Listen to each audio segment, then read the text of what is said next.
in the moment, but I want you to reflect on it. So, who are you in times where things are challenging? Who are you going to show up to be when you're tired? What are your shots going to look like? What's your attitude going to look like? How are you going to approach things that are tiring, right? So me and Quinn were down here, she was going through the drill, and I saw your fatigue. Never let anybody see that. Does that make sense? You start to believe that once your mind is first. So if your mind you're telling your mind, hey, I'm tired, your body is going to believe that, and then that's when I see it. Does that make sense? Cool. So all of you have another level, you have another energy. Think about those players who play at a high level, who in the fourth quarter, like those are the people who show up at the end of the game. Unfortunately, James Harden was not that player for us, right? But like, those when you see who the superstars are. But like, you can develop that right now in your mind. Does that make sense? All right, so when you're tired, when you're going through these drills, you have more in you. You just have to dig deep and mentally tap in. Does that make sense? Here we go. Love you guys. Let's say it louder. ProBound 3, 5, 6. 1, 2, 3. ProBound. 5, 6.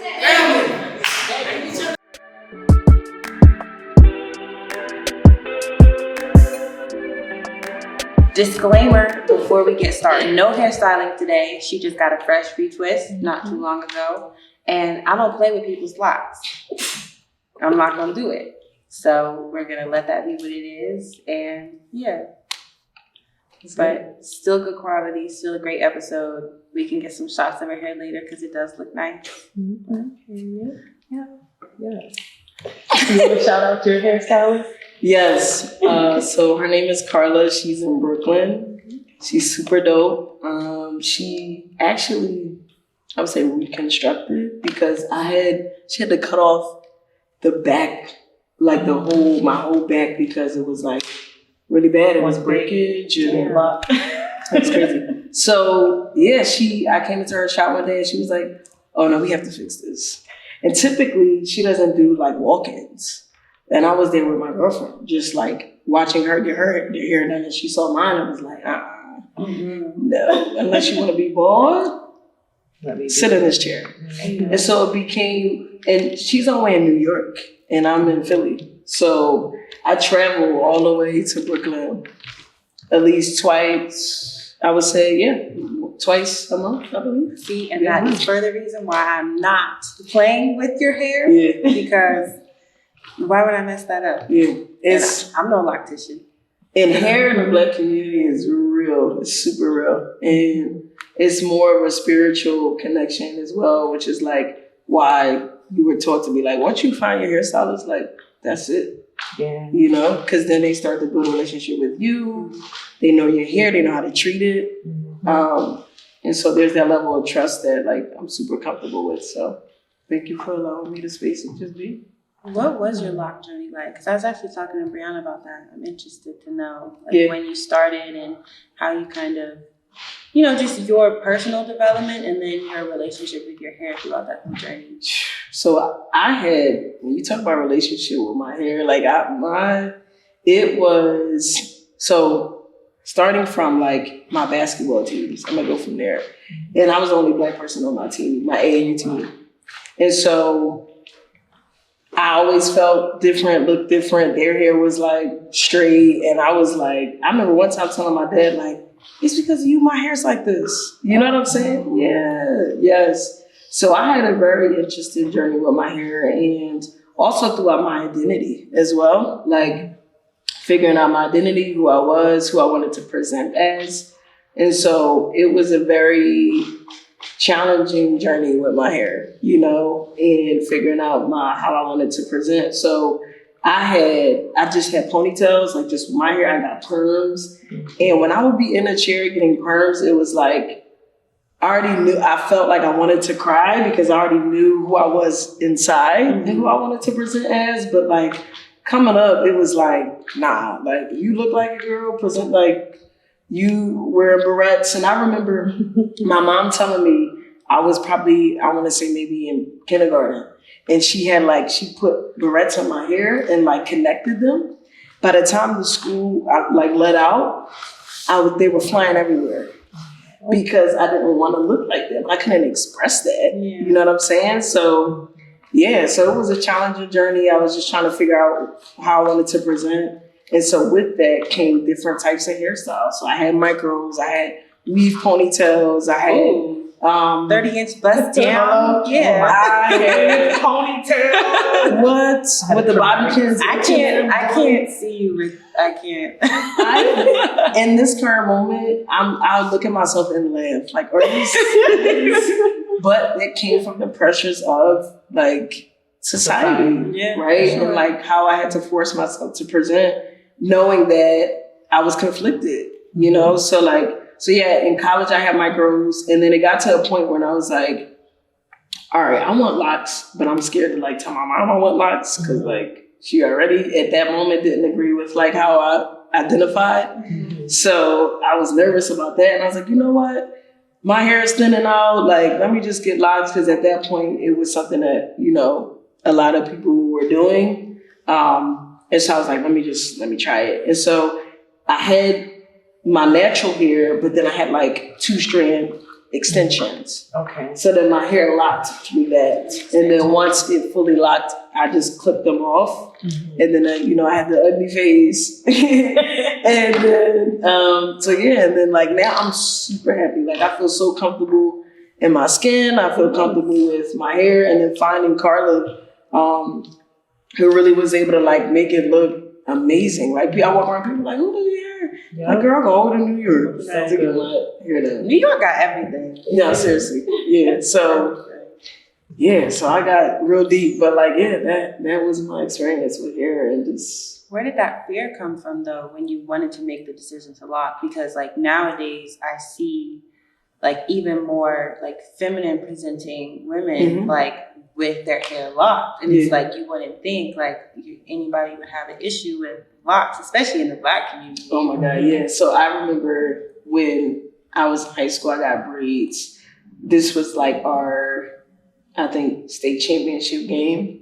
And one of my friends, she could braid. So I had like cornrows, and like that's when like AI had all the designs, and I was like, oh, you know what I'm saying? And so I tried it, and my mom was like, take that off. Oh no, she didn't like it. And I was like, so thinking of how I present again, I'm like, in my mind, when we were coming up, it wasn't a lot of women having like locks that I saw, right? That like, I didn't see as many. So I saw a lot of men with locks, and like, it just, to me, seemed more masculine. Mm-hmm. So I was nervous. I remember asking my sister, like, yo, should I get locks? She was like, what? Yeah, she would look olive. Mm-hmm. And so I always felt like I needed validation to change any type of look or how I wanted to present myself. I feel like I always needed validation for that. Yeah. And now in this moment, like I feel super happy that I did it. I feel like confident in my own skin now. Yeah. How old were you when you did first get them? My locks? Yeah. So I would say, how old are you when you graduated college? Like in your 20s? Yeah. So 21, 22. Yeah. So my senior year of college, that's when like I started getting the 2-strand twist. Okay. And then it just like grew out from there. But was you wearing, because I'm trying to think, like, were you wearing your hair straight at all when you never. I used to come to a couple games, but I don't know, I always just envisioned you with locks or something. Isn't like, it? I don't remember you not having locks. Yeah, so I want to say when you guys saw me, I would have like ponytails, but I would have like my hair was straightened. You know what I'm saying? That was like when I didn't have back. Exactly. And that's how I was like in middle school. I would have like just a slick back ponytail. That was like the easiest thing I could do, because like I wasn't into doing my own hair and stuff like that. Even still now, like I still pay to get it done. Like it drive all the way to Brooklyn. During the pandemic, when like we weren't able to get our hair done, I was looking hit. Like I was like I just like had my girlfriend do my hair, because like I just don't have the patience for it. You know. A lot of people ask us like how we do it and how we have the patience. It's just like, I don't have $200-$300. That's the patience right there. I'm weighing my options. And this one, I'd spend the time. But not gonna lie, like because I was telling you earlier, I want to try that salon in Bowie where they can get it done in like 3 hours, and they don't charge that much either. But like, since I wasn't really conditioned to go to someone else to get my hair done, it's like, well, I mean, I can do it, so why not just do it? But as we get older, I can definitely tell you, like, my patience is Gone. so like literally, I bought some extended locks like 7 days ago with the intention, to put it in my head, and every day I'm just like, like, this is my off day. I'm not, because it's literally it's a strain, like it's a what is the word I'm looking for? Like a mental like workout to do it. Like, and then you gotta get your hair ready. You gotta deep condition, blow dry, detangle, make sure it dries all the way. Then charge it, and then add it. Like, it's an all day process, literally. So it's like you gotta mentally prepare. Like, okay, this whole day I'm gonna be doing my hair. Yeah, And I realized, to your point, that it is a privilege to have the choice to say, I'm just gonna pay to get it done.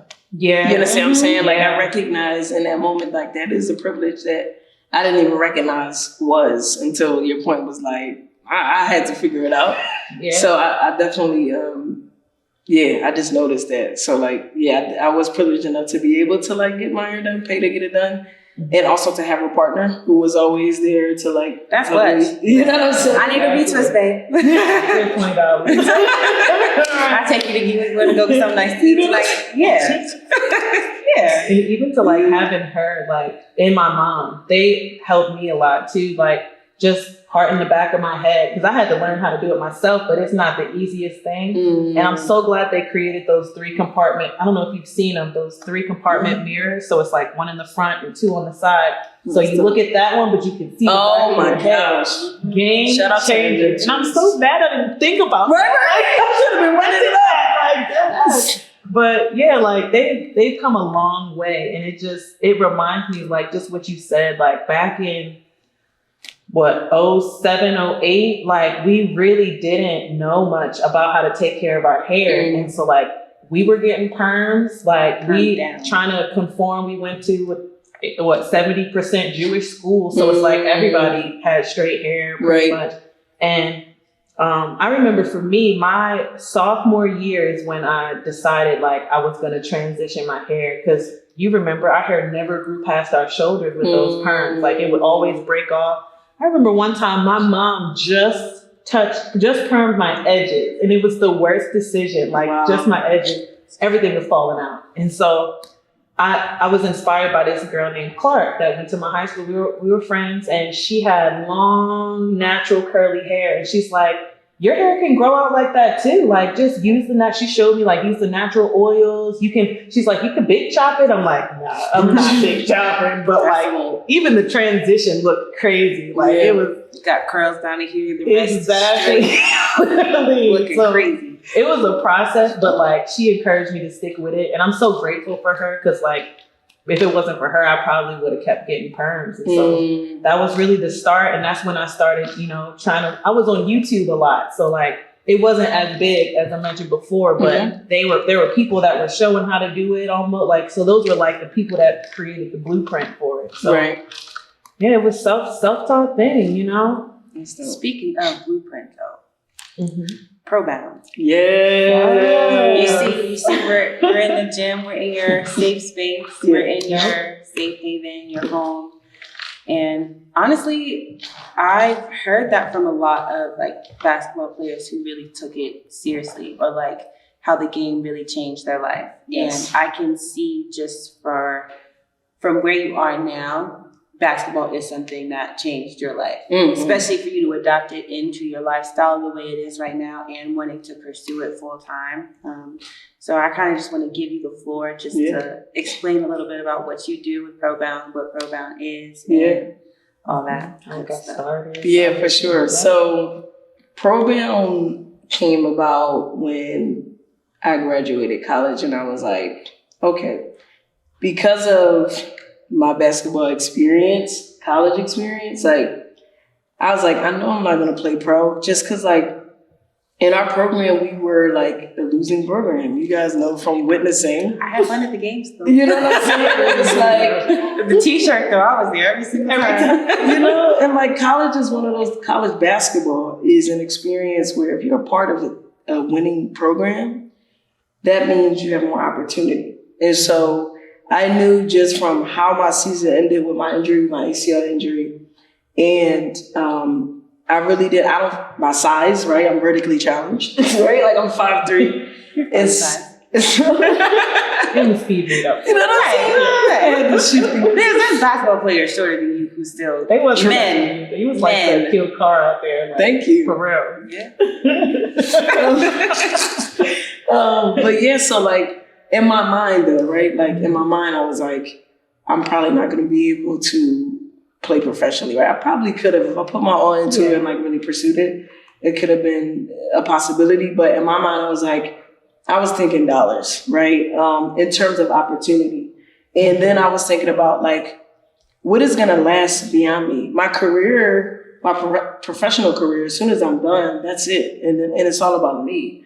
But when it comes to legacy, when it comes to impact, like I come from a family of like us helping our community. My grandma was that way. My dad is like that.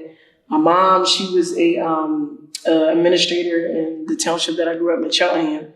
And so we all have that, you know, impact on people's lives. That's just how I was brought up. That's what I witnessed. And so the only thing I could think about is going back to what I was confident in and what I loved and what I had the most experience in. And to be quite frank, like academics was not a thing that I felt confident in. Like I wasn't always the smartest kid. I had to work super hard. And so I'm like, I'm not going to go to med school. I'm not going to like, I know that I'm not going to do that. I'm not passionate about it. So I was like, the realms in basketball is like coaching or playing. And I didn't want to, I wanted to have the freedom of time. So I was like, I don't want to be a head coach in college, high school as well. There's just a lot of time. So I was like, how can I create an opportunity to have lasting impact, to be a part of the game? And then training just came about or something that, you know, I looked up. Instagram wasn't that big. So like it was on YouTube. And a guy named Gannon Baker, who was like the pioneer of basketball and skill development. His training camp. Right? I love hating me some Gannon Baker. He is like amazing. His energy, his knowledge for the game. And I'll like come back around to him in a second. But like I saw him and I like looked at his stuff on YouTube and I was inspired by it. I felt like I had his energy in terms of just my personality. And so I was like, you know what, let me just try it. And so I was like, 2012 coming out, looking for a job. And I told my dad, I was like, Dad, I want to do this full time. And he was like, nah, you gotta have a base. You gotta have something where, you know, you can financially be okay while you have this dream of creating this business. Yeah, right? Yeah. And he's coming from the older generation where you work a job 30 plus years. So as always, I listen to my dad's advice because majority of the time, like his advice has always steered me in the right direction. So I trusted that. And so within that, having a job, working for a nonprofit organization, and then having this dream of like having this business. And so I was just like, I wound up coaching at a school called Germantown Friends School.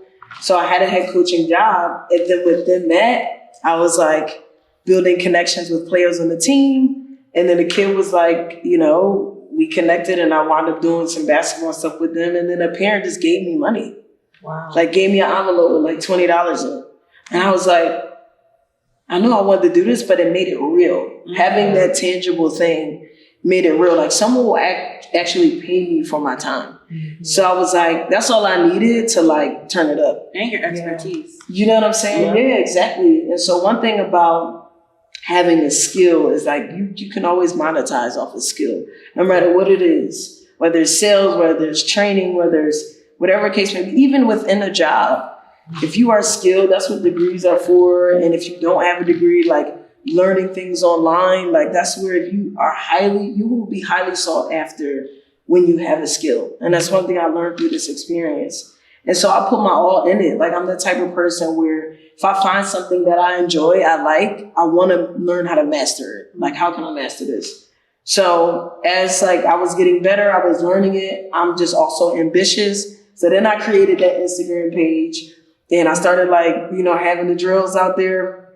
And Instagram, when I was coming up, wasn't a place where it was like looking for like selling a business. It was like just something that I wanted to try out. It was new. I wanted to see if people could see it somewhere.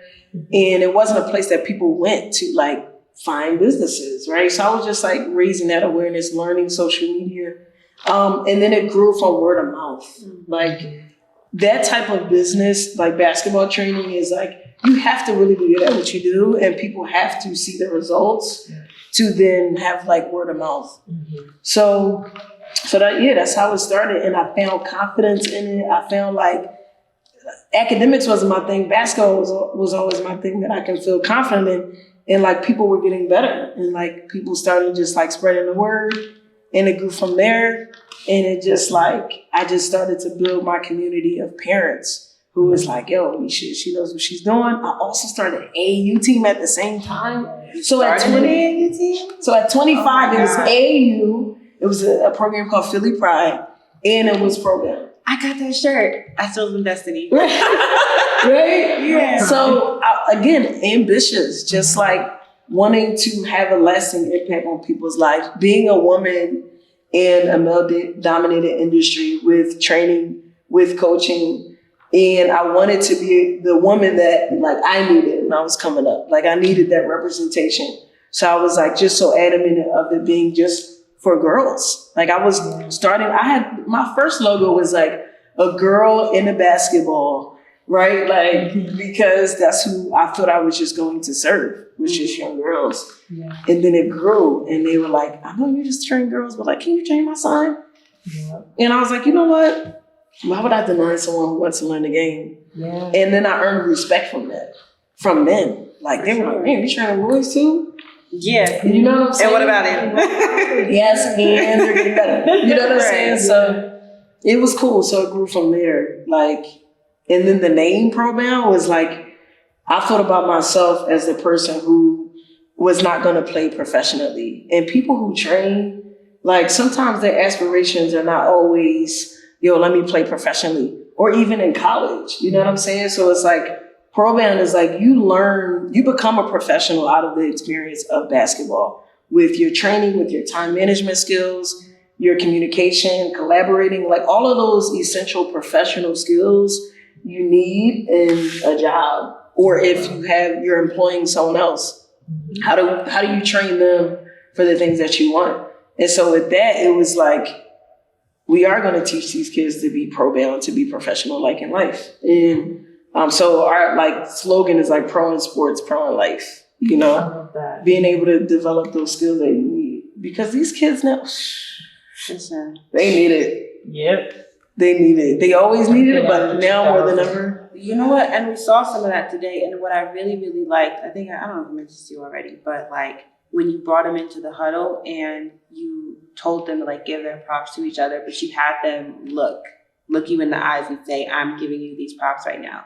Kids these days don't know how to communicate with each other face to face. If it's not on the phone, if it's not through social media, through text, they don't know how to sit down and have a conversation, look you in your eyes, say something nice, first of all. Right, yeah. But then like to just talk to you, like you're making them uncomfortable, but you're starting them early to let you know like, this is how you talk to people. This is how you give props to people. This is how you operate in a professional way. And then, obviously like how you bring it all together. But like, I really like that. Thank you. Yeah, I'm glad you were able to like get insight on that in addition to doing this interview because just having sort of the perspective of like, it's more than just basketball. And the people say that, like you see it on every trainer's website, like it's more than basketball, but it's like, it's about cultivating the experience so that they can recognize that it's more than basketball. Yeah. You know what I'm saying? And it's like, you got to communicate. When you communicate, you got to look them in their eyes. You know what I'm saying? Like, and if you're shouting somebody else out, it's like, how can you look at what someone else did outside of yourself?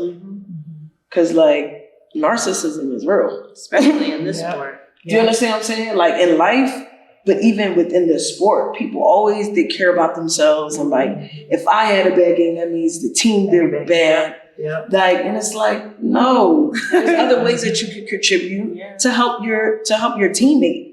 Because at the end of the day, the goal is not how many points you had. It's like, did y'all win? Yep. You understand what I'm saying? It's like understanding that it's bigger than you. That concept, like them learning that early is like super important, you know? So like we try to find within our training sessions, like we try to find every opportunity for them to learn that. Like there's times, it didn't happen today, but like there's times where like, if someone like fell on the floor and we're like, yo, he's right next to you. Why don't you pick them up?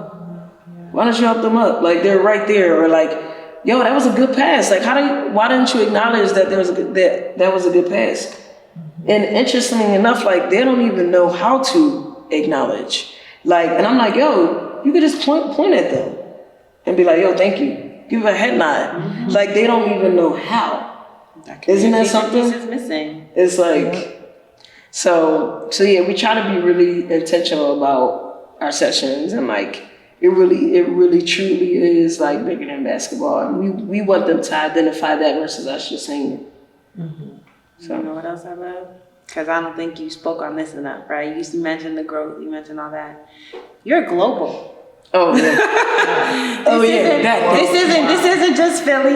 Yeah. This isn't just Pennsylvania. This isn't New York. Yeah. We went to Germany. Did we go to Germany? So we went Are you allowed to go to Germany? We went to Lithuania. And then this year we're going to Stockholm, Sweden. So how many trainers you know went to Lithuania? How many people you know, Black women, went to Lithuania? That's facts. And it's like you're training kids and you're developing the youth.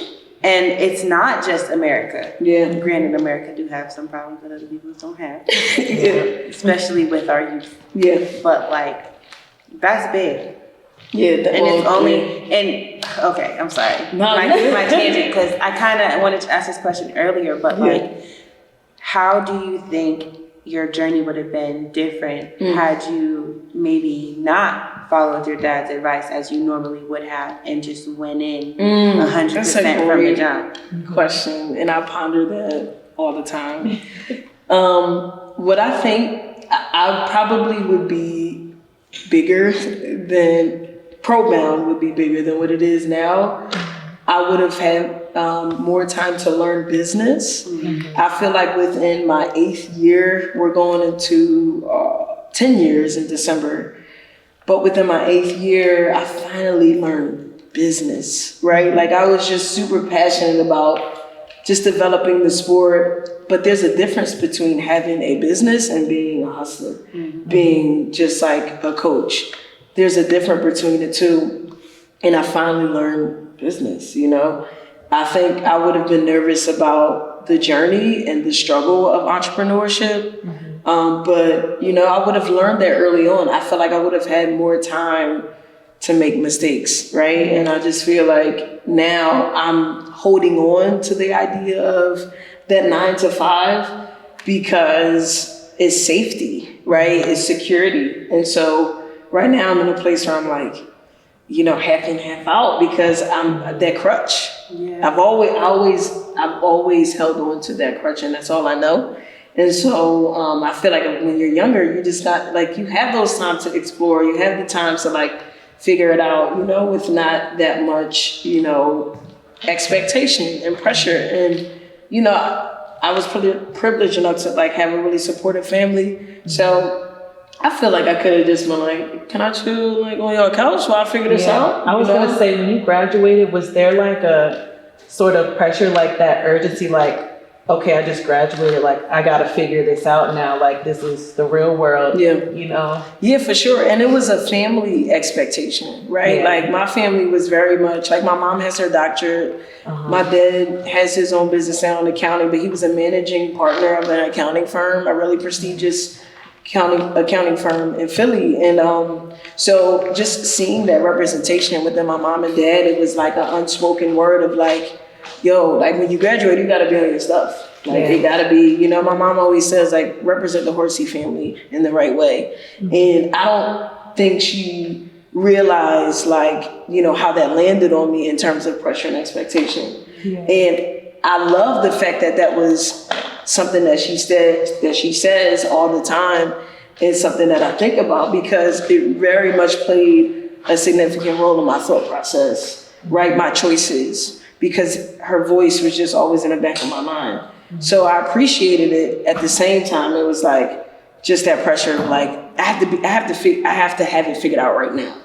Like I have to get that master's degree. I have to have a job. I have to, like, it was just something that, like I said, an unspoken word. So yeah, for sure, it was definitely pressure. Yeah. That wasn't vocalized, but it was there, for sure. Yeah. You don't realize it until you're in the heat of it, and it's like, wait, where is all this pressure even coming from? Why am I 25 feeling like I gotta have my whole life together? I gotta be making this amount of money. I gotta have this car. I gotta have this position. My business gotta be at this. Like, and as someone who's, I mean, Brianna's still in her 20s too, but she's too. But like, I'm still in my early 20s, and it's like, I'm feeling that pressure now. And it's not like my parents are necessarily putting it on me because, you know, they went through it with Destiny, they went through it with Bree, but like, I'm putting it on myself. Right. And social media doesn't help because you see people my age, millionaire at 21, multi-millionaire at 19. I started my business at 16, and it's like, okay, you're not behind, Morgan. You're actually just getting started in real life. Yeah. And it's like, you know, hearing that from you, especially, because I can hear it from the older people, you know, 40s, 50s, but like, you're closer in age. And then seeing you and Destiny go through it, it's like, you know, I don't have to have it all together. I definitely want to keep looking to the future and not play with my time and my money. But like, you know, there's just a process to it, and I can take my time. I can smell the roses. I can, you know, enjoy where I'm at without feeling like I have to be at a certain point in my life. Yeah. Because by the time I am in my 30s, who's to say I even want the same type thing? Hello? Yes. Are you the same person you are at 23? Sure not. Okay. Like, honest, like, there's definitely, I would say, like, I know part of you does, like, sometimes ponder on what it would have been like if you just kind of, like, went straight entrepreneur. But I will say, as far as my experience, that is kind of what I did. Because I'm like you said, like, we have to support the comfort. My parents were never the type to be like, okay, you got to get out the house now. Like, it was like, stay as long as you need till you get to the point where you can do that. And so obviously, you know, just being an entrepreneur, you're going to fail so many times. And so for me right now, it's like I did it in reverse, right? I started off like, okay, I want to be an entrepreneur. I want to do this, that, real estate. Boom, got my real estate license. Didn't sell shit. Like, you know what I'm saying? Like, and so now, okay, I sold a couple houses. Woo! Okay, let me give myself some credit, right? I did a little something, right? But then it was like the restaurant business, you know, seeing that light at the end of the tunnel, like, okay, we got to work for pennies right now, but in 3 years or so, boom, boom, boom, franchise. Now we're making it, like, you know, so that was my mindset, but there's a reason that there's only like 5% of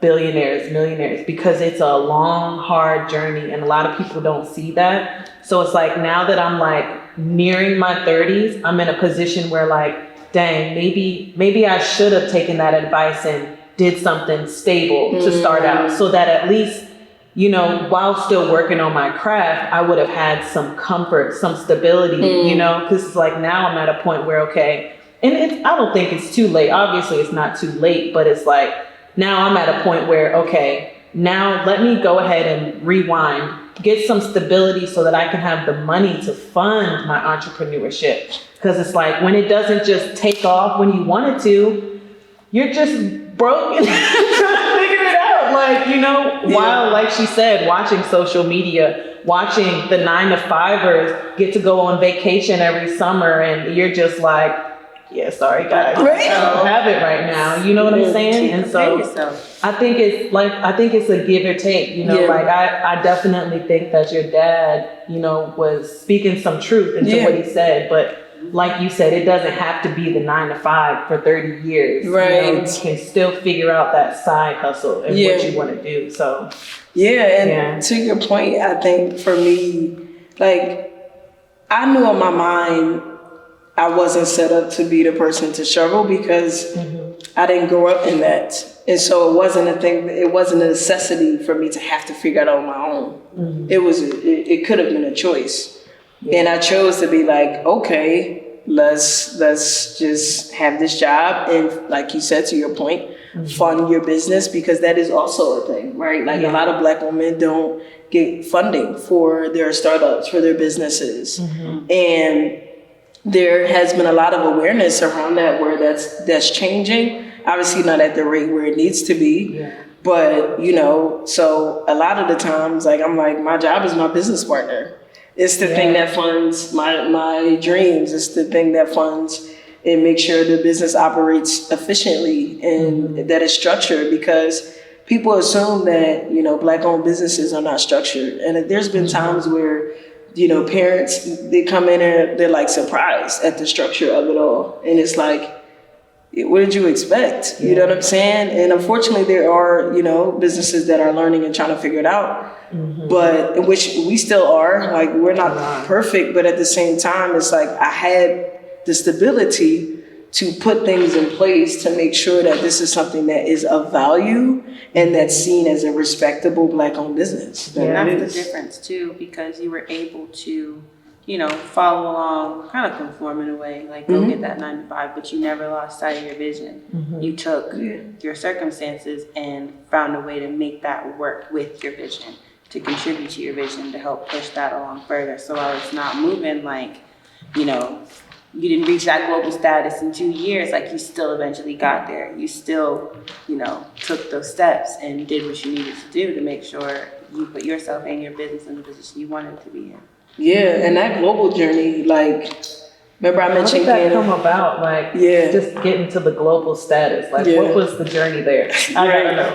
And it still feels surreal too, to think like, I just put in my bio like global player development coach, and I'm like, period. Yeah. You know what I'm saying? Like, it's so cool, man. And it's like when you have tunnel vision and you're very much in the grind, the things that are happening, the accolades, the like opportunities, it's almost hard to receive it in a sense, because it's like, I've been working. Like, I want more. What's next? And just like having that ambition, you almost lose sight of like the things that you're actually accomplishing. But to your question, how did that happen? So remember I talked about Gannon Baker. So Gannon Baker has this coaches certification program. And essentially you go through this course to be certified by him to be able to become a better skill development like trainer. And so within that experience, they also teach you how to, build a really good basketball training business, right? Like one that's like respected. You can develop coaches, like how to really create a business out of this and not a hustle. You know what I'm saying? So on the questionnaire of like, hey, do you want like this mentorship, right? So like you go through the courses, then there's another part of the certification that's a mentorship. And so I clicked on that because like I'm always willing to learn. One thing about having a skill and mastering it is there's always room to learn and to grow. And like you have to keep learning your skill. Like there's endless learning a part of like a particular skill that you are associated with. So like with that, I tapped on the mentorship, and his right-hand man, like the person who helped develop his business, his name is Misha. And so I thought I was going to be talking to Gannon, but it was Misha. And when we had an hour-long conversation, and it was like I knew him for years. Wow. And so within that experience, God was like, this is the person that you connect with, a part of your journey. So we talked. And long story short, he was helping me with business. That was my first experience with like business mentorship. So we were talking, and he helped me with my business. I started to see monetary success in the business from him. And then he had this camp that he ran, right, every year. It's called the UBE Talent Camp. And so with that, he was like, he needed another person to come on board. Wow. So because of our relationship, because of the person I am and everything he told me to do, I did. Like, you have one of those like mentees that are just like, you tell them what to do, but they don't execute. They don't apply it.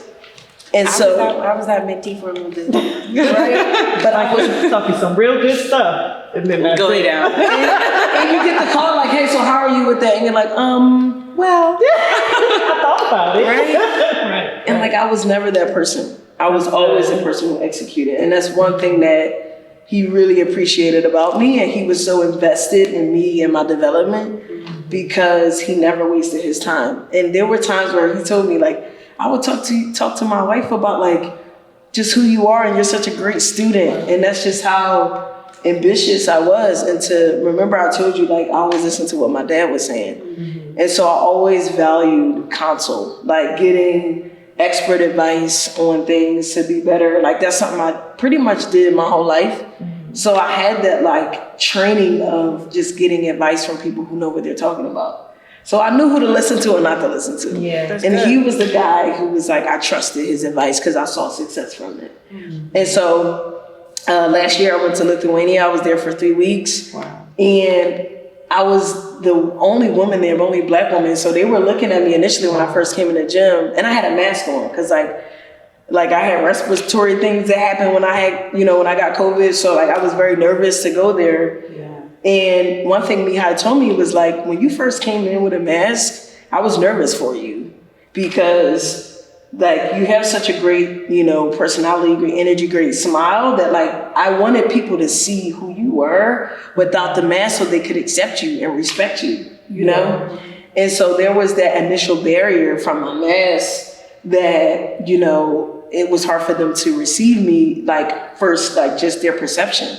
But when I came in, I had the energy, I was like doing the drills and stuff. And as soon as I bounced that ball, they were so receptive to how I taught. And like, they were just like so locked into me, you know what I'm saying?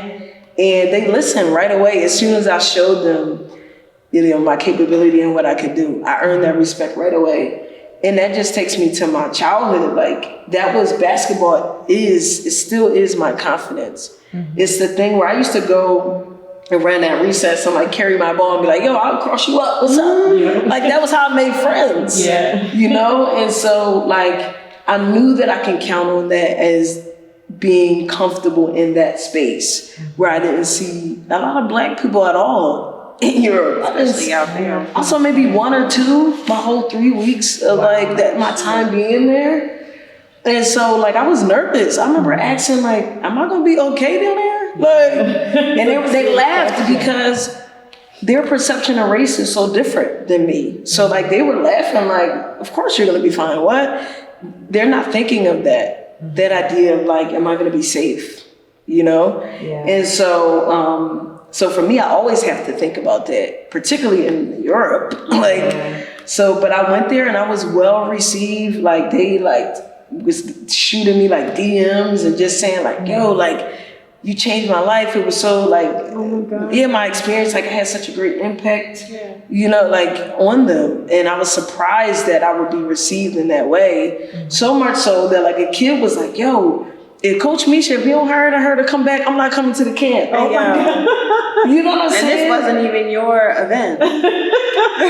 You know what I'm saying? This wasn't even your event. I love that. Yeah. So it was amazing. I had a really good time. It was a life-changing experience. It made me think like, you do have value. You are seen. You are understood. You are respected. Yes. And it made me come back to the States like, yo, like if people don't see your value, like they don't belong in this community.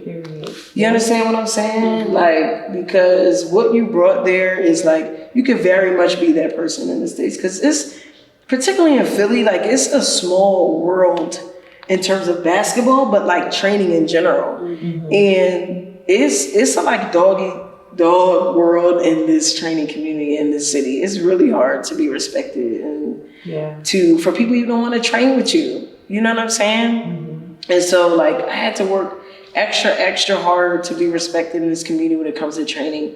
And that put a stamp, like being a global trainer put a stamp on this program. As it should. Yeah. And that's important as a Black woman, period. Like, yes, in this space, considering what you said, you're one of 2 women out of how many trainers? Would you say 3 women? regardless, the percentage is small. Yeah. So it's I think it's like 3. I think it's 3 right now. But as a Black woman, to know your worth and understand your value, yes, you did kind of have that revelation through other people's perception of you, but that built something within yourself. So it's like, I can go anywhere and I'm gonna be good. Right. Because I know the skills I have, I know the value that I bring to the table on the court and off. So it's like, so what you really want to do? Right. What you, Right. what you exactly. You can believe or you can be a hater. You can play with anyone but me and God. Right. Seriously. So Now, with that being said, though, I do have a question for you. So, where do you see ProBound being, like, in the next 5 years? And then I want you to answer in the next 10 years. Yeah. So in terms of 5 years, like, we're already like starting that plan, but we would like to be able to franchise and be able to have the ProBound feel like in other locations around the state. And yeah, so like right now we're planning on that now. So like we're building systems right now to be able to have ProBound in other cities. And for that, like we recognize in terms of the void, because here's the thing, there's so many other franchises that exist. Yeah. Training alone has become so prevalent. A lot of people are doing this full time. When I was coming up, it was not a thing to really do this full time. Yeah. It is now, right? So like within that, people also aspire to like, oh, let's franchise, let's be different. But for us, it's about the intent. What are we really trying to accomplish, right? At least with us in ProBound. So to the point that I mentioned earlier is like, we want to be able to be teaching them life skills within training. Like that is the sole purpose of what we do, because there are programs who specialize in training elite players. And like, that's not solely who we identify as, because a part of business is specialization.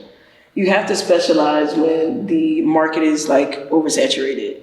And so for us, it's about like you witnessed like shout outs, like we do monthly mentorship calls, right? So like we have opportunities for kids to learn about confidence, to learn about like, we call it mental training. So because mental health in sports, like it's always been there, but it's more, people are more aware of it. So we want to be training confidence, right? Like, so how can we spread that message of like mental health, of learning how to push through adversity, learning how to think about other people other than yourself, like being a good team player, how to not just think about scoring all the time. Like, how can you be a role player and like master your role within a team? So like, right? Like those are the things that we want to be like, in terms of the message and what we want to be training, like that's the focus. And so we want to spread that message across like different locations. Because it's all about separating yourself in the marketplace, right? And it's like, if we're just like trying to train elite players, like how are we going to separate ourselves from other people? Trying to carve that space out for yourself. Right? So we want to do more. So yeah, that's the plan in 5 years. And then 10 years is we want to have a home. We want to have a facility.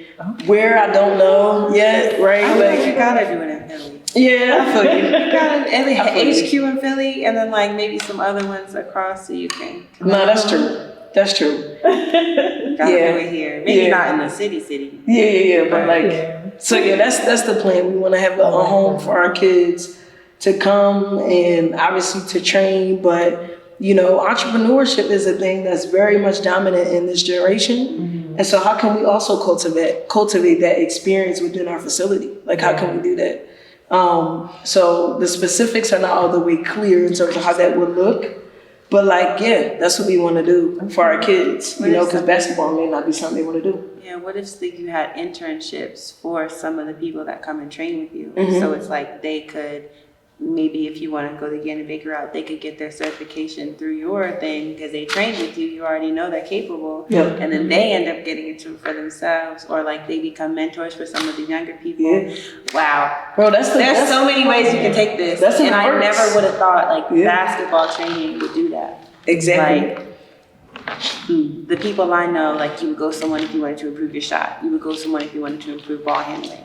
You go someone if you wanted to get more like game-like experience. But as far as developing yourself as a person. And then I'm thinking like for parents. Yeah. Like you want your kids, yes, you want them to be good at the sport because you want them to go to school for free. That's the goal, right? Yeah. But you also want to know the places that you're sending them, not only are they taking care of your kid, they're helping your kid become a better version of themselves. Mm-hmm. And it's like, I haven't seen that. Exactly. Yeah. I have not seen anything like ProBound. Thank you. I'm not gonna hold you. I appreciate it. And that's who we are. And the fact that like this was your first experience seeing what we do in real life, and to be able to vocalize who we are is like so dope for us, because like we want that to be clear. We want that to be known, like who we are, what we do, what our identity is as a business and a program. Mm-hmm. And for you to witness that is like so dope. And that's our culture, you know what I'm saying? And basketball allowed me to learn business. It allowed me to, you know, figure out that entrepreneurial bug that I had in me already. Like my dad, I feel like I get that from my dad, but like it's definitely something that like I was confident in going in business because of basketball, you know? So I feel like I'm just indebted to that, because like basketball has created so many opportunities and friendships, relationships. We're here because of basketball, right? We're having this time together because of basketball. We did not go to Stony Brook. Exactly. If we didn't show up to the game. Right? So there's so much beauty in the sport, right? And so creating opportunities for other people. And to your point about internships, like the trainer that you just met after our session, her name is Amari. She's our coach and trainer in the program. She was a person who I trained who went to college, and now she's a trainer in our program. Wow. So that you exists. Already started. Yeah, it exists. Yeah, it's happening now. And like the reason why I didn't name it Misha Horsey like basketball training is because I knew I wanted this to live beyond me. Like I wanted that legacy, like the opportunity to like develop something that can be like truly an impact on kids. And at the same point, like have something where it creates opportunity for other people, where they can come in and be like, I don't know, Coach Misha, I don't know what I want to do, you know, with my life, but I know I have basketball. So I want to try to figure out and explore that through this. Mm-hmm. I literally just had a conversation with a kid on the phone who just graduated high school. He trained in our program, and like now he wants to try to figure out and explore coaching. He's going to do it through ProBound. So it's like, that's the point of this. Okay. And I had that conversation on the phone with him. I said, look, like, this is the reason why ProBound exists. Like, that's the point, you know what I'm saying? Like, for you guys to come in and own something, find some leadership skills, learn business, like, you know what I'm saying? Because, like, I did not get that. I mean, we went to Gannon Baker, so, like, that definitely helped. But, like, it's just so good to see it, and, like, starting off so young, like, because you just really...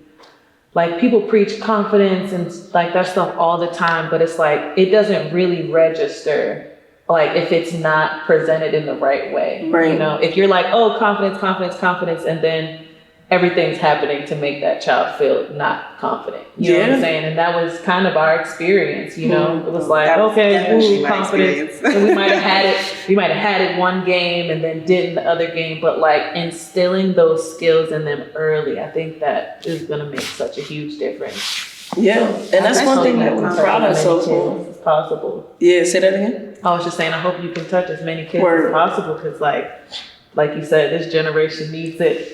For real. And then like this, I really want to hone in on that confidence piece, because it's so big when you are growing up and playing a sport like this, because confidence as a whole is how you carry yourself as a person. It's how you move through this world. It's how you think, right? If you're not confident in yourself, you're going to think the whole world is out to get you. And it's going to be so temporary when you get those little bits of validation from here, from this person, from that person, this thing. And it's like you don't have anything within yourself to say at your core, like, yeah, this is me, this is how I show up. And it's like when you're playing basketball and you're playing those players who have confidence, you're playing that player who knows who she is and what she's capable of. So even if she has the worst game of her life, she's just going to come right back tomorrow and work it up. Like, and then you feel it, right? So when there's a lack of that, it touches so many other areas of your life. Like for me personally, that started trickling. I wouldn't say it trickled into my academics because I kind of compensated where I wasn't doing well in basketball. I was trying to make up for it in academics, but like friendships, going out and meeting people, socializing. I wasn't confident enough to do that. And so it's like, how can you show, well, not how can, you're showing these kids how to be more confident on the floor, which is going to transfer into their just lives. And you know, it's interesting that you said that, like, that's a big reason as to why, like, that is a huge part of our focus in training is building confidence. Because as much as I'm very much confident, like, in that circle when I'm training the kids, and like, I was able to go to Europe and train people who majority didn't look like me because of basketball. But without the basketball, without training, I'm still trying to find that confidence. Like when I speak in front of a lot of people, or like when I go to these networking events, I'm super like, it's like, it's nerve-wracking, right? But if I had a basketball in my hand, I'm good. You understand what I'm saying? So like, to your point, it really does trickle into your adult life. And, you know, I didn't have like my basketball playing experience because I had like a natural skill set and I honed in on it. I practiced a lot. Like my ball handling, you guys saw me play, like that was something that I was confident I could use on the court.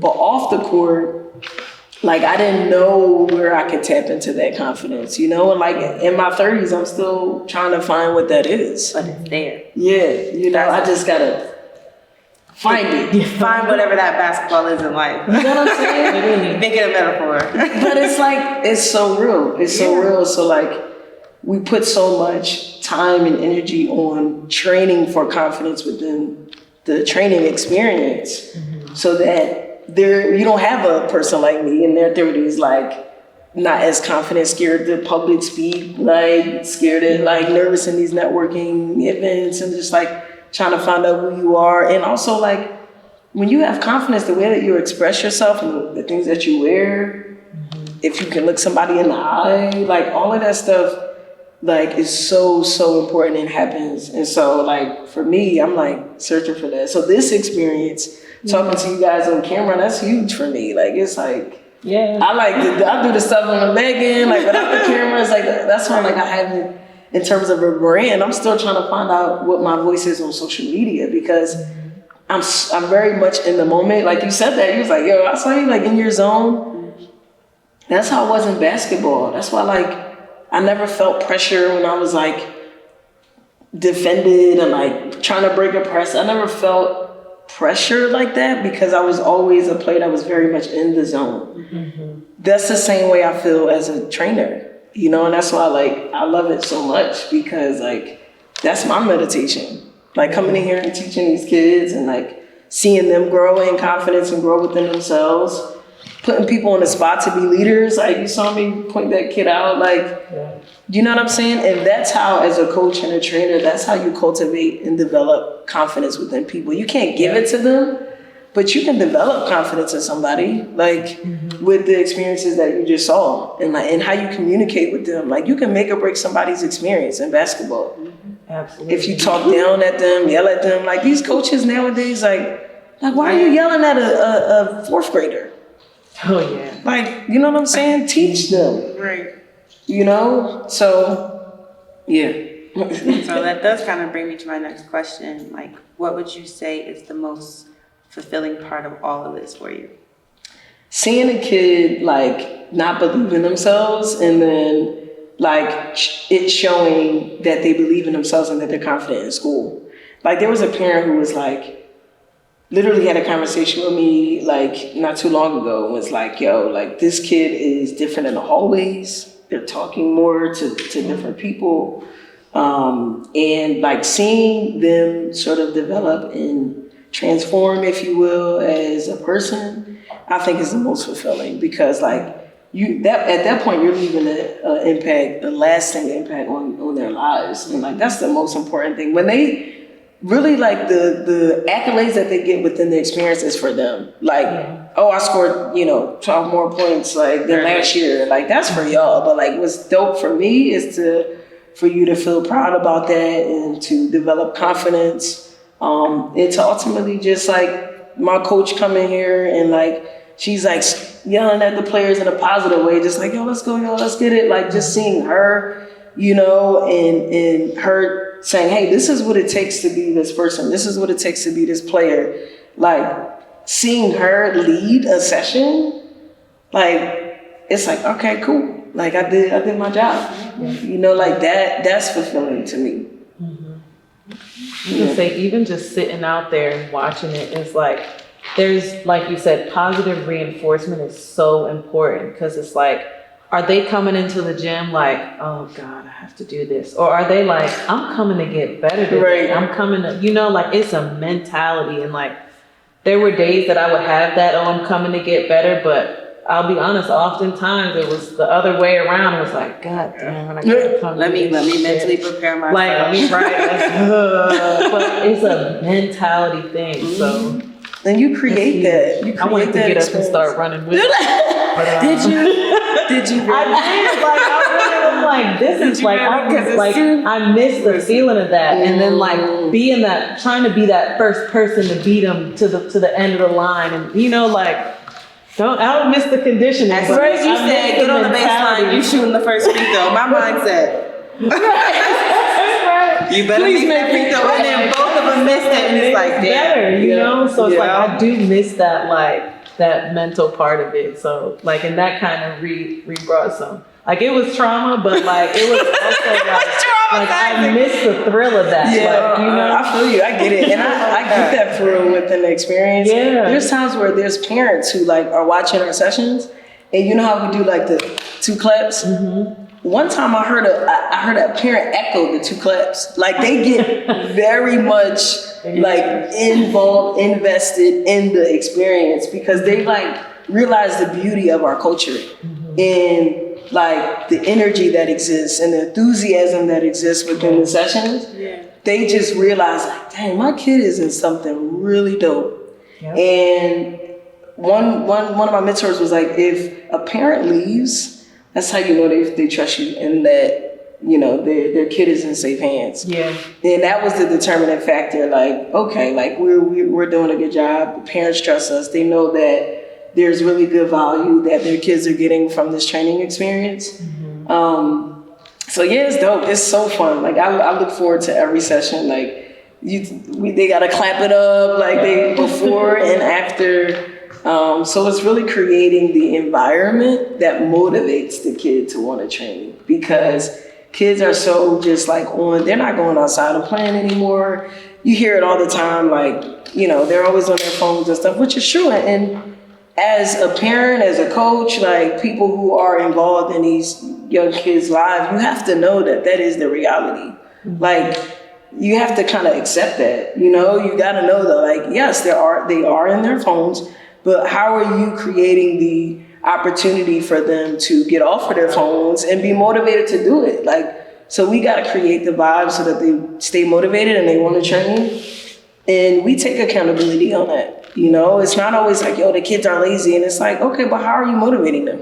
Right. As a coach, what are you doing? Like, you got to look at yourself and see what experience are you creating for them to want to be motivated to work hard. You know, want to keep it in this like kind of smaller type setting, or do you eventually want to get to like the Gannon Baker type sizes where it's hundreds of kids in a gym and then multiple coaches on different courts with all those kids? Yeah, that's the dream. Yeah, we've had to like now because we don't have that many coaches. We have to keep the session small enough so that kids can get attention, because the misconception is that like private training is better than group training, and it's like, Not necessarily. no. You know what I'm saying? Like, I can see why they think that. Yeah, It's 'cause like the focus is on you versus like a whole, you know. exactly. You know, I enjoy, because I'm thinking of that one Gannon Baker one that I went to specifically with you and Maya Gibson, and Daddy took us all the way down to Daddy and Coach Bruce. We got all the way down to Old Dominion, and I died. Not gonna lie. I died. That was when I was big. I died. Well, the story. But it was fun to be around a bunch of other girls because it's like, you know, I'm not the only one dying. And also like, you know, having those conversations on the sidelines.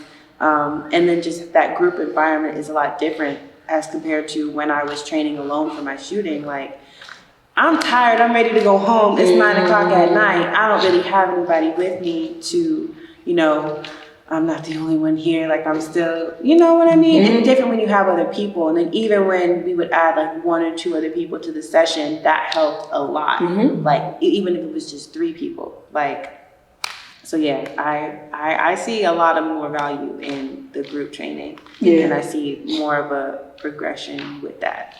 I'm happy you said that, because that's something like, so our process is like, we have calls before you come and train. So everyone who was in the gym today, like, I have personal calls with every parent. You know, it's not just like you come in, like you just come to workouts. We very much want to know, what is your reason for joining us? Like, how can we help make this experience customized? So parents know that, like, if it's not private training, it's still a customized experience. Like, our training and our focus in the session is very much like, okay, who are the kids that we have in the gym? What do they need to work on?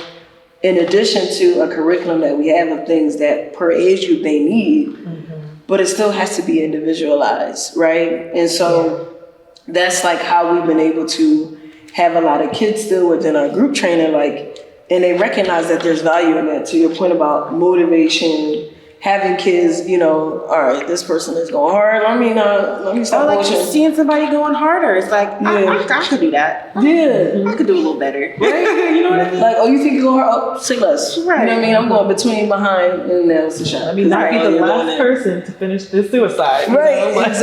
exactly. I'm not going to Because he always used to say, like, last person goes again. And I'm like, oh. Yep. Maya Gibson. Let me not say that. Cut that part. That's a blooper. But yeah, That's funny. and I don't know. I really love what you're doing for these kids. And I think we spoke a little bit on like how you come from an educational background too, because you have a lot of educators in your family, and you're just doing so much to teach these kids about themselves, about what their interests are, first of all, because coming to this, they might realize, I don't think I'm really Right, good at that's that. real. And like, better to learn it now and communicate that to your parents and know how to communicate that to your parents than to be like me and get all the way to college and be like, I don't want to do this anymore. Yeah, that's real. That's real. And to your point, like, that's why how we cultivate the session is so important in terms of like what the true focus is before and after. Like having those talks in between the session, like they'll recognize that like you're not working hard, you're not going hard is like a representation of who you are right now. And like if you continue on this path, like no matter what you choose, like that's gonna be your mindset. That's you're like, you know what I mean? So yeah, have you ever, you know, obviously even just through all the success, everybody always sees the success, but, you know, were there any setbacks that you experienced with it? And, you know, if so, what were they? How'd you overcome them? and what are they? Because they still exist, right? Like they still Okay. Yeah. It's a journey. Every day is they still exist. So like in the beginning stages, it was like getting respect, right? It was like, you know, I am a woman in this game, but I very much know the game. And the beauty of playing at the collegiate level is you have a significant amount of knowledge of, you know, how to develop, how to get from this to that, right? So I had that experience. And so that was one of them, is just like getting respect. And then it was like getting clients. It's like, how do you find people when Instagram is not that big? And I didn't really know how to utilize Facebook that well. So it was hard to get clients. Gym time, like it was hard to get gym time, you know what I'm saying? So like that was a setback, like traveling to different gyms, not knowing my value, right? Like not knowing how much I should charge. You know, how do you charge someone when this is something you're really passionate about? And then like you lowball yourself because like you think you're like, typically I'm gonna say I'm gonna speak from the I myself, like it's just like you're like, I was very passive and like asking for money. I felt weird, like I didn't really in my mind think it was a business, you know. So it was that. And like a lot of it in the beginning stage, it was respect, and then it was like business. It was like, you know, should I take cash or like, should I like, you know, and then like having people say they're going to pay you and then don't. And then having people resent you because you made it a business, right? And it's like, this is something, like the expectation that you should be doing it because like, just because, like, not that this should be a business. You shouldn't be charging people for teaching people how to play basketball. That's still a thing. Yeah. Like there's parents who, like I see all over social media, it's like, well, this person charges this. I'm like bargaining with your value. And at first, I felt so bad, like charging people because of that. And I'm like, should I be charging people? Should it just be like, you know what I'm saying? Just a hobby, and I just figure out what else I can do. But like, would you pay a financial advisor for business advice? This is just so happens to be basketball advice. And so yes, and I didn't see a woman who looked like me who like was making it a thing, make it in a like respectable business, you know? And like, I hate to continue to bring like the woman race card into it, but it's very much a part of my life and it's real. And that was a part of, you know, the experience, my experience.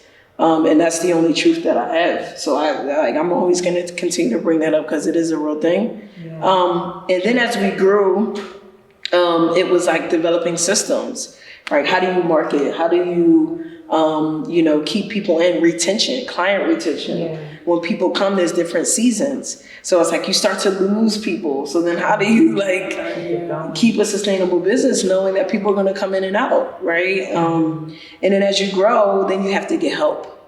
So the biggest thing even now that I find today is like finding help, people you trust. What's fair compensation for them, and having them know what the vision is, and knowing that like there's in business what it's called a top line and a bottom line, right? And like the top line is like the revenue, like the money that you're bringing in total into a business, and the bottom line is your net. Like what are you bringing in with like all the things that you have to pay for, the equipment, the software that you use to run the business. Paying coaches, like. Do you have to pay for the gym time? Oh yeah, paying for the gym time. Some people might, but you think they're gonna just let you come in and use their lights and their electricity? Yeah, that's real. You know, so like paying for that. Yeah. And so you know, finding coaches who understand that and knowing that like it is a business and we do have to pay for things to make sure that your experience is smooth. Yeah. That all you have to do is come in here and train. You don't have to worry about insurance. Right? Like getting insurance for trainers. Yeah. Right? That's the thing that you have to pay for. Yeah. And so do you pay for insurance for your trainers? Yeah. And this is and what I mean by the insurance is like if someone was to get hurt, they're not liable for that. Yeah. Our business is liable for it, but we have insurance to protect us. So they're listed kind of as an employee for the business. They're a subcontractor. Okay. Yeah. So you give them 1099. Yeah, exactly. Yeah, 1099. Yeah, exactly. And so so I had to learn that, right? To your point about 1099s and tax. Yeah. It's like you can't just show up, do it, and leave. Right? Like I remember one time getting this notice from the IRS how much I owed. I said, good night. What in the world? It's like, We're still dodging the IRS right now. Let's give them a cut. I don't know what she's talking about. We have not made. I was talking about Iris. We're watching a person named Iris. I know Iris. She always. Iris be robbing people's lives. She national too. All the way taking money from people in You're Philly. right, and That's it's like crazy. that just goes kind of back to, you know, I know, like you said, not to put the race into it, but a lot of. You know, other people, not to single them out, but they come with, you know, oh, we'll just get a small loan of $1 million. You know, it's like we gotta. I'm having trouble opening another credit card. No, seriously, it's like a lot of us gotta figure out on our own, like where is that gonna come from? You know. Right. So I definitely commend you for everything you're doing. Like Thank you. come so far. I know it probably hasn't been the easiest journey. You know. Oh my God. But we're here. You know, so that's. Just a lot of respect for what you're doing. Thank you. The fact that you are here just shows you how far you actually can go. Yeah, like, that's at real. one point in time, all of this was just a thought and a dream. and you did what you needed to do to bring it to life. That's real. And I there's appreciate that. a very small percentage of people that will actually act on that dream, meet who they need to meet, do what they got to do, work it into their lifestyles. They would have been like, that's a little too much. That's a little too hard. Right. They would have hit that first bump with the respect and be like, oh, they're never going to respect me. Let me just go do something else. Yeah, that's like, right.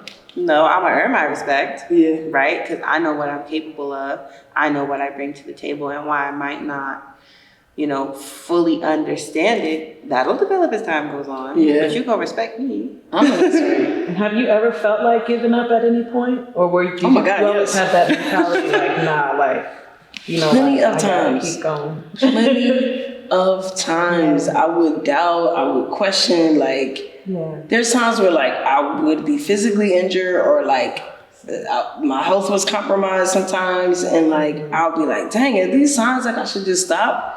And there were times where I had to be out of training for a significant amount of time, and it was scary because then I'm like, well, how am I able to continue to do this if I physically can't do it? Yeah. But then when you have that sort of entrepreneurial spirit, you start to become resourceful. For example, COVID, right? When COVID hit, we weren't in the gym. Online training. We weren't in the gym.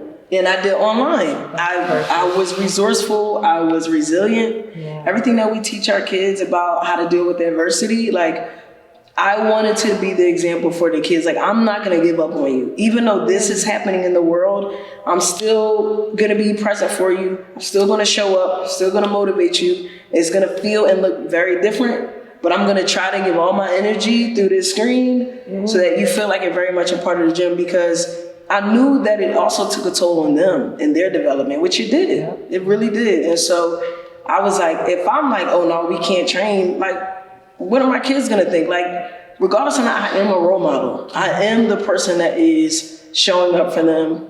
And everything that I am, everything that I represent and who I show up to be, they are looking at me. Like, regardless, like, whether I know it or not, when I own it, like, I'm very much someone that they probably look up to. They may not say it all the time, but I know I can see it in their eyes that they look up to me. So it's like, if I was in that moment to let COVID define who we were going to be going forward, it would have been detrimental for them, their development, and for them to aspire to like push through things. Right. So yeah, like I can't, like there was something, I always quote Nipsey Hussle because like, I feel like he's akin to me, you know what I'm saying? But it's like, rest in peace, Nip. But like one thing he said was like, it's almost harder to go backwards from where you came from than to keep moving. That's right. And that's how he created this, one of the reasons, like, and one of the things that helped him create this marathon brand.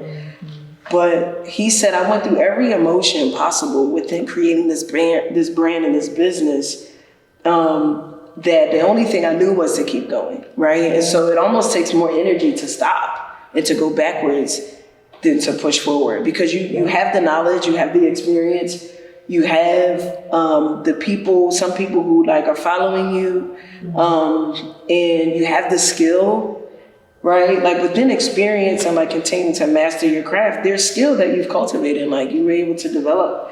So it almost doesn't make sense to stop, in my mind, because it's like I spent all this time, money, like I'm going to a conference in California, this basketball trainers like business conference. So I'm always trying to figure out how I can continue to improve, and because that's going to be directly connected to the people in the program. They're going to be able to improve. Coaches are going to be able to improve. So yeah, like P. Diddy, I can't stop. You know what I mean? I'm so driven. I'm just a driven person. And I think sports brought that out of me. I think it was a part of my DNA. Yeah. But I think sports was the thing that really gave me that edge, that competitive edge, that, sticks with me in terms of building a business. But I was like, I definitely can't stop. And I can't get, I would be giving up on the kids too. That's your reason. That's your reason. For sure. Yeah. And it's like, how do you just forget all that stuff that you learned? Like, I don't know, and I'll speak for me, I'll speak from the eye, right? Me personally, if I got to this point, right, and then it just got too hard and I just want to stop, I could not lay in bed every single night, knowing what I know, having learned what I learned, still having the dreams of wanting to be there, and then just not act on it. Yeah. Like, it would physically make me sick. Like, so I'm not gonna do nothing. I'm just gonna pretend I don't know where I can find the information that I'm looking for. Yeah. I'm just gonna pretend that Google doesn't exist. Right. I'm gonna pretend that my phone doesn't exist and I have a connection that can connect me to somebody somewhere to help me get to where I wanna go. I'm gonna just sit here. Like, how do you just stop? I told myself, you go through every emotion, you go through every experience, you go through everything that you possibly can within building a business, within impacting life. Like, you do everything. You check it off the list. And if you've done everything in your power to like do this thing and it doesn't happen, then the universe is telling you, you gotta do something else. Because that's also real, right? Like there's everybody has a journey and a specific thing, or things, right? Because you could be multifaceted. But there's different things that you are pretty much just called to do in terms of your personality, your interests, stuff like that. So yeah, I definitely think that is something that, like, if you stop, like, it'll definitely eat you alive, especially because you put so much effort and time into it. You know what I'm saying? But yeah, I told myself, like, yo, do everything in your power to make this work. Like Nehemiah Davis, he's an entrepreneur, and he's from Philly, actually. He's like, has built this huge online, like, e-commerce / event space business. You should definitely look him up. I think his Instagram is @NeoDavis. But one thing that he said was, like, it has to work or it has to work. That was his mindset in creating the things that he wanted to create. Like, no matter what, Neo Davis, I think that's it. It has to work or it has to work. Like, you know what I mean? And that's very much what I'm going with as well. Like, you know, you have so much to offer, and these kids, you know, need this. They need this experience. And then also, like, how you want to go out. What's your legacy? Like, that's very much a part of what I think about. That's mindset too, though. Like, because there are certain people who can easily look at an obstacle and see it as a dead end road sign. But then there's people who can see a dead end road sign and think, all right, well, there must be another street, right? Like, you know what I mean? Like, it's how you see what's in front of you. And if you're the type of person to give up really easily, if you're the type of person that doesn't really see things through, like, that's going to show in everything that you do. And it probably isn't for you. But, you know, like, it takes a lot of problem solving. It takes a lot of that creativity piece that we mentioned earlier. It takes a lot out of you, but in the best possible ways. Like, you go through every emotion so you know how to deal with every emotion. You go through all those thoughts so you know how to decipher what thoughts are actually helpful for you and will get you where you need to go, and which ones just aren't helpful at all and probably aren't even yours to begin with. So it's like, it develops you as a person, but a lot of what people see is just that outside, like, oh, her business grew, her business did well. It did a whole lot more than that. I grew personally, my family grew. What else? Pocket. Come on. Got a little theater. But, like, also my ability to serve my community grew. My reach grew. My everything benefited, especially when you're going with the right reasons and you have a mission. So then as you grow, you want to find people who not only believe in that same thing, but align with what you're trying to do. Because somebody could easily be like, oh yeah, I'm for the kids.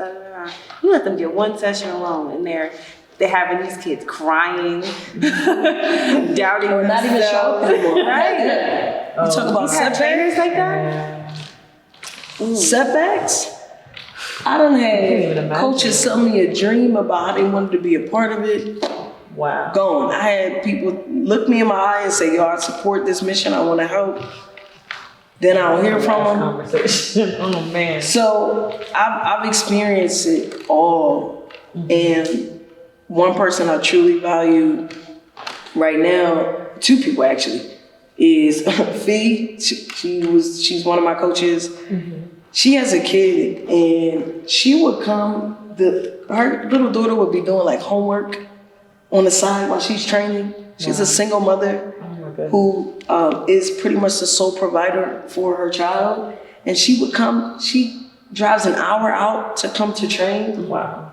Because she loves the game. She really is very much involved and invested in the mission of ProBound. And that's what I've learned. And this is something I had to improve upon and still working on. But as a leader, you have to make the mission clear. You have to communicate the why. When people are a part of something bigger than themselves, they feel really motivated and called to want to be a part of it.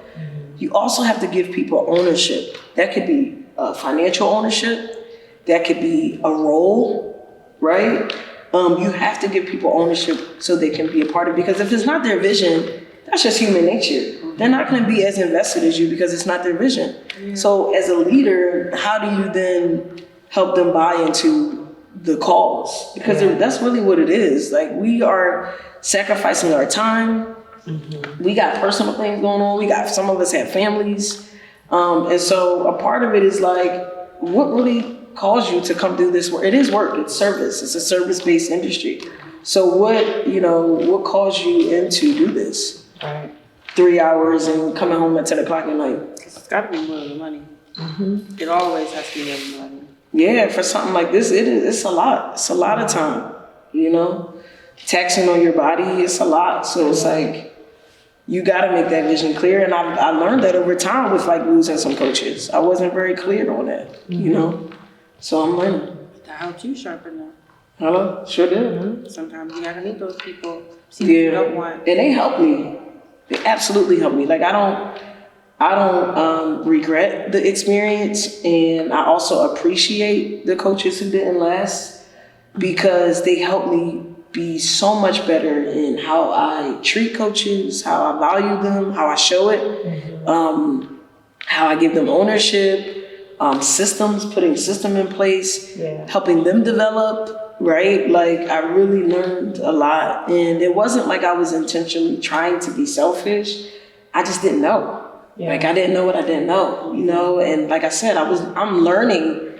I didn't have a business major. Like, looking back, I'm like, man, I should have had a business degree. Some of that stuff, they really just teach you how to operate in other people's businesses. Though. Yeah. Like, they do teach you some skills that are helpful for you on your own, but unless you already kind of have that entrepreneurial spirit, it's like how to do your taxes, how to file paperwork. Yeah. But then again, I ain't taking no business classes, so this is me. I'm trying to speculate. Yeah. Some of it is, I think what I've learned is like, it's language. It's the language around it, and it's the understanding of certain concepts, like top line, bottom line. Like, I didn't know that coming in.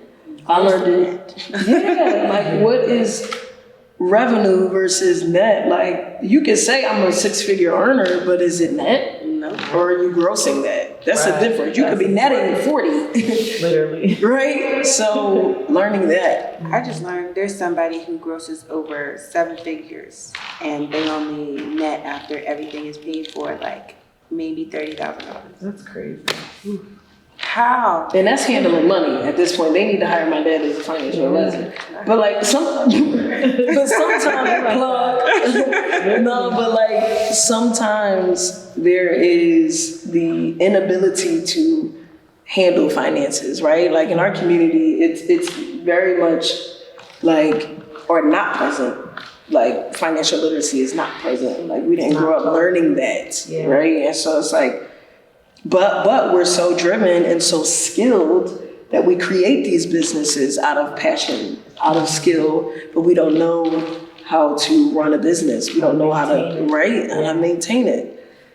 So to that point, like, in terms of the future, I do want to help other coaches who may not want to be a part of our franchise in our community, but very much want to build something of their own and create, just like Gannon Baker created certifications for us. Like, I want to love that he did that and like branched off. And that mentorship. I want to do the same thing, but I want to do it in a way that's helping people with operations, because that's one thing that trainers do not know how to create systems in a business and learn operations, what really goes on into getting a certain amount of kids like interested every day, every week. Like, how do you get interest, right? Like, how do you get lead generation, like stuff like that, right? Yeah. So Yeah.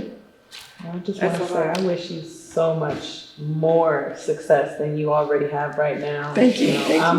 I'm excited to just watch and see how this continues to grow. Like, you know, I know you already have the support, but just know you got 2 more people just in your corner rooting for you. I love that. And I just the appreciate success that. of 3 ProBound. destinies here in spirit. Oh yeah, destiny, yeah. But you knew you had destiny. She Oh my knew God. you from the jump. Yeah, Right. she been riding. Like, she used to buy all my apparel. Like, you know, she reposts stuff that I put up on Instagram. She was also like helping me with my bookkeeping. She was doing that. She's my numbers person.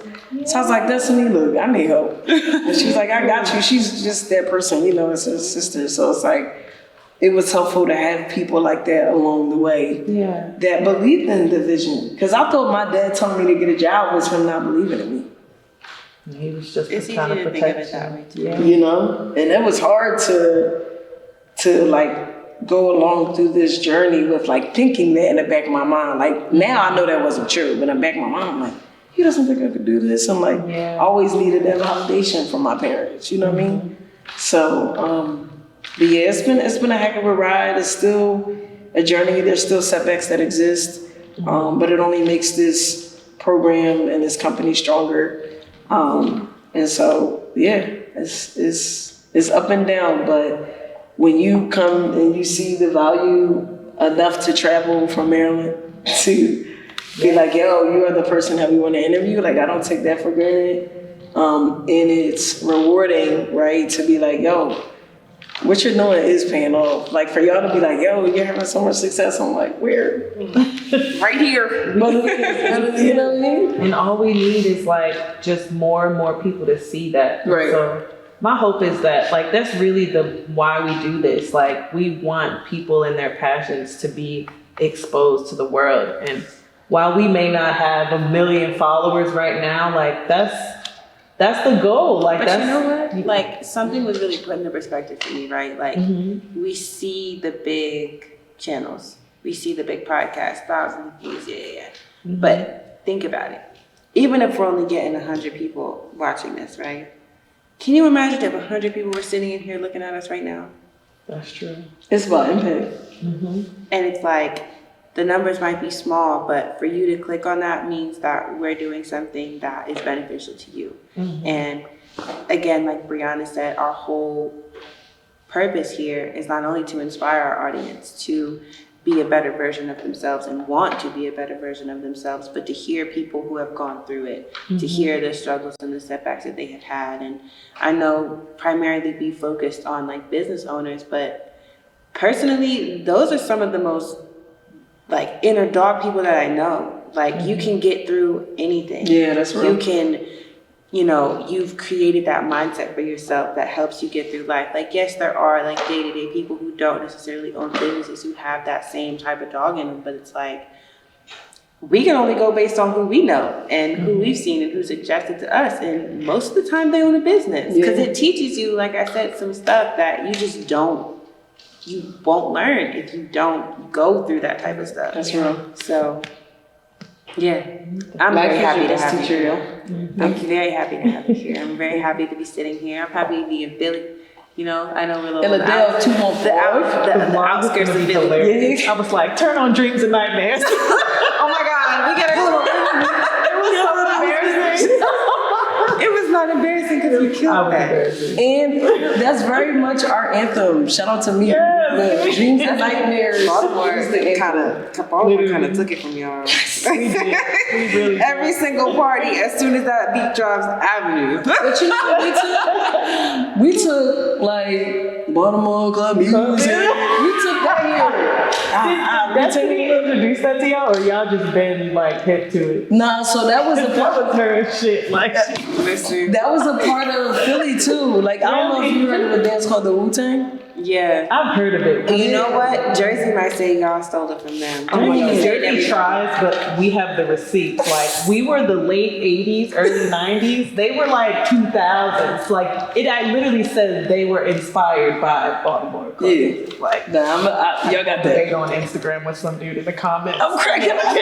She stay arguing with people in Instagram comments. I know. I gotta stop. That's not my energy sometimes. And then I'm like, you know what? I just delete everything. I'm like, why did I even exert energy to try to talk to a troll that probably just wanted to say that And that's just, anyway. sometimes like they really wake up to be like, who am I to piss off today? Like, that's really what it is. It won't be this one. I will look at saying. it and look the other way. Mm-hmm. I'm But- working on that. Did you have anything else you wanted to say to me? Oh, me? No, I feel like we really touched everything. Yeah.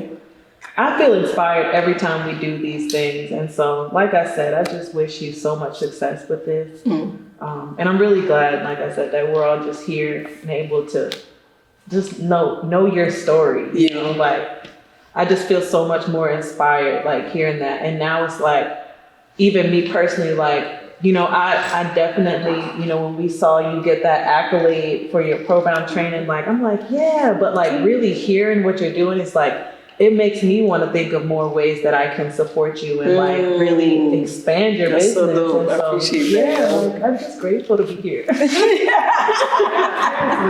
real. I'm grateful to be in the presence of just you. And because what you're building, like I said, like it's not something that's here. And I don't know, I like knowing the big dogs, you know what I mean? I don't even know. I'm not the best with words. I'm more like expression. This is really impactful for me. And like Brianna said, every time we do these, like I learn something new. Dots are connected. It's almost like you're reading my mind sometimes because it's like a question that I might have had earlier in the week, you answer. So, yeah, thank you. I also Giving you say, your flowers. I want to give y'all the flowers. And people need to know that y'all traveled for this. Like, this is something that initially like was local for you guys. Buy somebody out. And like, the dude from is it Miami now?